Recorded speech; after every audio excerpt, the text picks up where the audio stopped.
This is the manifesto of Mother Monster. Every image,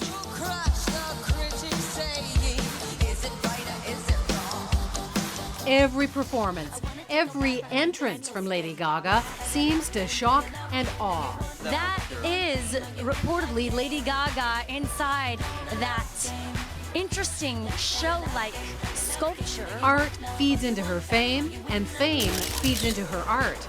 Burlesque, sometimes even grotesque. Just put your paws up, because you were born this way, baby. But long before she wowed the world in a meat dress, This is my first published piano. Stephanie Germanotta grew up in New York's Tony Upper West Side. Piano at age 4, composing at 13. She dropped out of NYU's prestigious art school to try and make it, already fascinated with fame.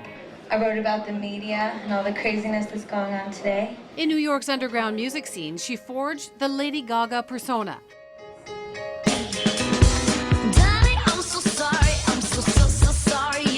A high-speed collision of avant-garde and glam pop. Bang, bang.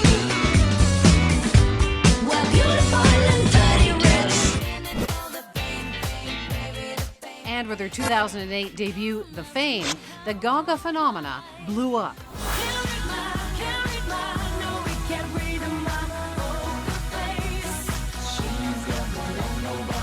This year, when Time magazine put out its list of the most influential people of the decade, Lady Gaga beat out the US president.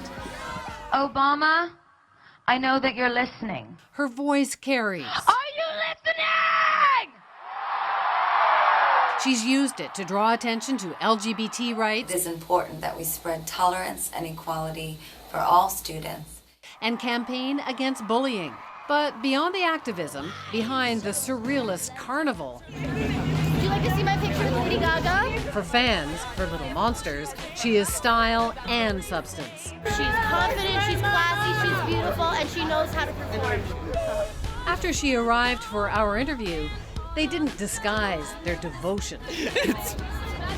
She was like, it's amazing. It's amazing. Gaga, it's a real pleasure to meet you. You too. So I've been doing a lot of research on you, and which has been kind of fun, actually. And you have this reputation as a shocker, so I was really surprised to find how shockingly traditional you are. You're really tight with your parents, and you were a grade A student, and you're classically trained. So I'm wondering, why the desire to shock? You know, I think that most people think I'm more shocking than I think I am. I don't find myself to be particularly shocking most of the time.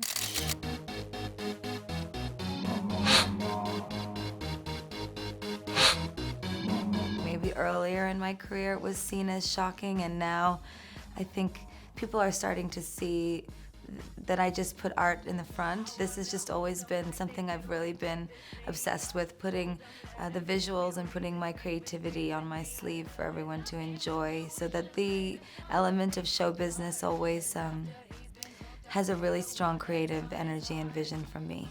Well, you talk about the difference between sort of cheap attention and attention that you work for. Well, I don't mind cheap applause, which I made sure to let everyone know on SNL. I'll take your cheap applause. Cheap applause, which you get by pandering to the audience and saying things like, give it up for New York. The cheap applause. For me, you know, I did say in that skit that there's the way to earn applause, the other way to earn applause is to earn it. Hard work. Hard work and discipline and rehearsal, and that's always the most thrilling way to earn applause. And everything that you've seen me do, I've always rehearsed a lot for it. So there's a lot of passion that goes behind it. But you do use shock too, and the costumes are pretty outrageous. So I wonder, why that choice? Why not just sing a beautiful love song and wear a pretty dress? Well, I don't know. I guess that's just not me. It's not what I do. I'm my own artist. I have my own vision. I suppose that there's one interpretation of the female to sing a love song and look pretty and just, you know, I guess do what everyone thinks you should do. But it's just not what inspires me. And I'm inspired not just by, what I see in terms of the future of music or tech or fashion. I see also my fans, and I think about what they want to experience. And they love to feel out of touch with reality for a moment. So it might feel shocking maybe, but I really think it's just this sort of surreal fantasy that I take pleasure in creating for you. When I got the whole world in front of me, so I said, I don't want to be alone forever, but I can be tonight. It's not meant to disrupt you, although it might feel disruptive at first. It's meant to be a detachment from everything else. It's a bit of escapism. It is kind of against the rules, and I wonder if it's about power too, like you're not letting anybody control you. Well, it's not about power for me, meaning I don't let anyone control me because I want to be in control. I don't let anyone control me because I don't want anyone to control anyone. That's what the Little Monsters thing is about telling them to... Sure. I mean, the Little Monsters thing. Well, telling them to be themselves.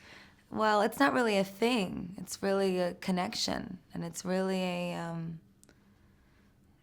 friendship, and it's a movement and a crusade that went around the world preaching the spreading of love and compassion and equality. And I'm really proud of my fans. I feel like they put it all on the line for themselves and for me in order to spread a good message. And yes, I don't do what the industry wants me to do, because I think that when you allow corporations to control what you say and what you do and what you look like, that you are feeding the beast.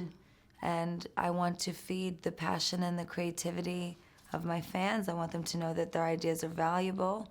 I want them to know that they can penetrate society. Can you still do that? Can you still control everything and tell the corporations or whatever that message to back off? Well, I just do what I want. Do What You Want's my new single. That's why I wrote it.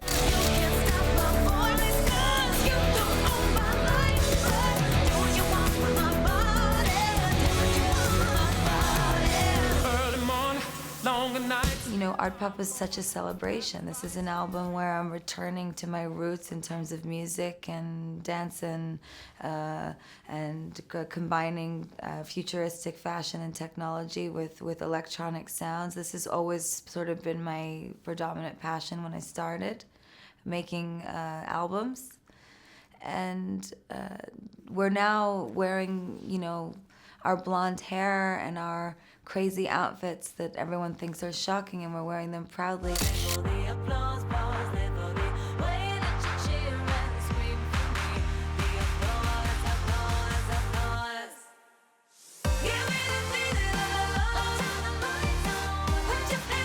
The song "I Live for the Applause," it sort of feeds your critics. Not that there's very many of them saying that you're just desperate for attention. So it's both. You're using the fame to accomplish other things, but you still enjoy the fame, right? I wouldn't say that's the most important thing to me. I would say that that's something I became good at.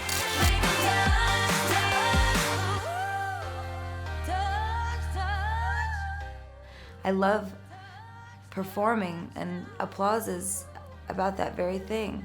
It's about this sort of place that we're in society, where we're confused about famous people. We're confused about celebrities. We think that all celebrities are just, taking photos of their ass on Instagram for attention, and that this is what art is, and it's not. And it's also not what music is. It's not what showbiz is about at all. And I don't have to do those things to curate my own legacy. The idea that celebrities do it for the attention, this is something that's being projected upon me because of reality television and because of other celebrity females. This is not what I am. What I am is entirely different.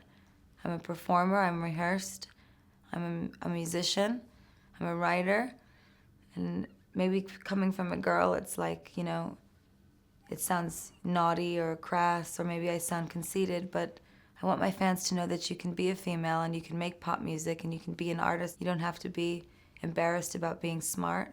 You can be all those things. Why not?